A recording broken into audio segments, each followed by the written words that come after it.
Nature pure -17 cholesterol free rice bran oil, এতে রয়েছে এমন উপাদান যা আপনার হার্টকে রাখে সুস্থ। আপনার হৃদয় সত্যিকারের বন্ধু।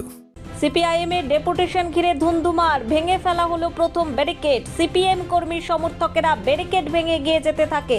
দ্বিতীয় ব্যারিকেডে পুলিশ তাদের আটকে দেয়। আজ পুলিশি নিরাপত্তা ছিল প্রচুর মহকুমা শাসকের দফতরে।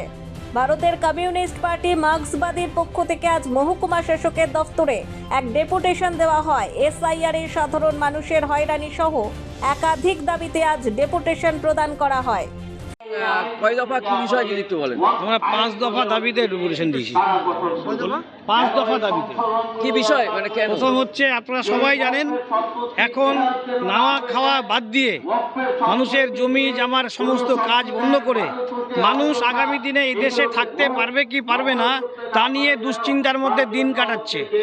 ফলে আমরা এসআইআর এর আবহে এমন একটা অবস্থায় তৈরি করেছে এদেশে নির্বাচন কমিশন, এবং নির্বাচন কমিশন সঙ্গে সঙ্গে এই নির্বাচন কমিশনের কাজ এ রাজ্যের সরকারি কর্মচারী এবং রাজ্য সরকারের মনোনীত আধিকারিকরা তারা যেভাবে মানুষকে হয়রানির মধ্যে ফেলেছে তার বিরুদ্ধে আজকে আমরা ডেপুটেশন দিচ্ছি। প্রথম কথা, আমরা দাবি করেছি এই যে এসআইআর এর নামে হঠাৎ করে নতুন নতুন কাগজের ফরমান 1,05,000, 84,000, 80,000, আপনার 70,000, 73,000 ভোটারকে নতুন করে কাগজপত্র দেওয়ার জন্য তারা ডাকছেন, কিন্তু যখন কাগজ জমা দিতে যাচ্ছেন তখন হচ্ছে তারা কোনো রিসিপ্ট দিচ্ছে না। আমরা বলছি রিসিপ্ট দিতে হবে, রিসিপ্ট দিচ্ছে না। 1, 2 আমরা বলছি ওখানে রিসিপ্ট দিতে হবে। 2 হচ্ছে আপনাকে 2-1 দিনের মধ্যেই ঘোষণা করতে হবে যে এই কাগজ লাগবে, এবং এই কাগজের জন্য যা যা সার্টিফিকেট শংসাপত্র দরকার সেই শংসাপত্র পঞ্চায়েত বা বিডিও স্তরে একদম পর্যাপ্ত পরিমাণ আধিকারিক ব্যবস্থার মাধ্যমে সেটা ব্যবস্থা করা হবে। এসআইআর এর নামে মানুষের আতঙ্ক, যেটা মানুষ আতঙ্কে আছে, এই আতঙ্ক দূর করবার জন্য মাননীয়া এসডিও ম্যাডামকে আপনাদের মাধ্যমে কিংবা সরকারি যে কোনো মাধ্যমে যাতে সাধারণ মানুষ, সাধারণ ভোটার জানতে পারেন এবং তারা আশ্বস্ত হতে পারেন যাতে তাদের মধ্যে কোনো ভয়ভীতির পরিবেশ না থাকে, এইটা আমরা বলেছি। 2 হচ্ছে যে আপনারা জানেন যে আমাদের দেশের যে ওয়াকফ সম্পত্তি, এই সম্পত্তির হচ্ছে আইন, নতুন আইন নিয়ে এসছে কেন্দ্রীয় সরকার, এবং এই রাজ্যের সরকারের মমতা ব্যানার্জি মুখ্যমন্ত্রী তিনি বলেছিলেন তার বুকের ওপর দিয়ে চলে গেল, এটা হচ্ছে চালু করা যাবে না, কিন্তু আমরা দেখলাম তিনি এটা চালু করলেন। আমরা বলছি এই সম্পত্তির মালিক যারা তাদের হেফাজতে রাখতে হবে, সরকার মনিটরিং করতে পারে, কিন্তু এই আইন পরিবর্তন করতে হবে।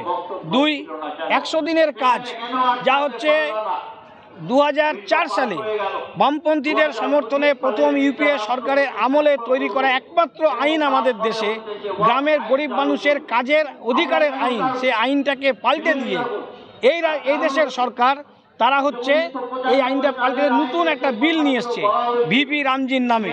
ফলে এই বিল যদি হয় তাহলে কাজের যে গ্যারান্টি, সেই গ্যারান্টিটা থাকছে না। আর উপর দিকে আমরা বলছি এটা যেমন পরিবর্তন করতে হবে, আর আমাদের রাজ্যের এই চুরির দায়ে এই হচ্ছে 100 দিনের কাজ বন্ধ থাকবে, এটা হবে না, 100 দিনের কাজ চালু করতে হবে ইমিডিয়েট।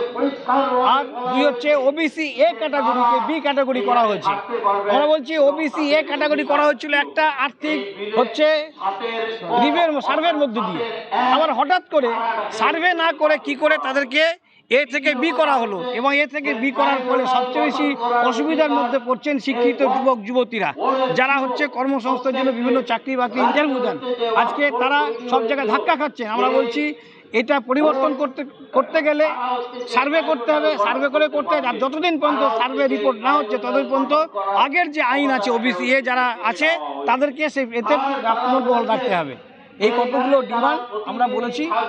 এসডিও ম্যাডাম নেই, আর সবচেয়ে বড় কথা আপনাদের মাধ্যমে বলতে চাই যে এসডিও ম্যাডাম সিপিএমকে কি মনে করছেন আমরা জানি না, আপনাদের মাধ্যমে বলতে চাই যে সিপিআইএম পার্টি একটা সুশৃঙ্খল পার্টি, তিনি আজকে ডেপুটেশনটা তিনি আমাদের সময় মতো জানাননি যে উনি থাকবেন না, উনি কাউকে চার্জও দেননি, একজন ডেপুটি ম্যাজিস্ট্রেট সেটা নিলেন কিন্তু তিনি নির্দিষ্ট করে যাননি।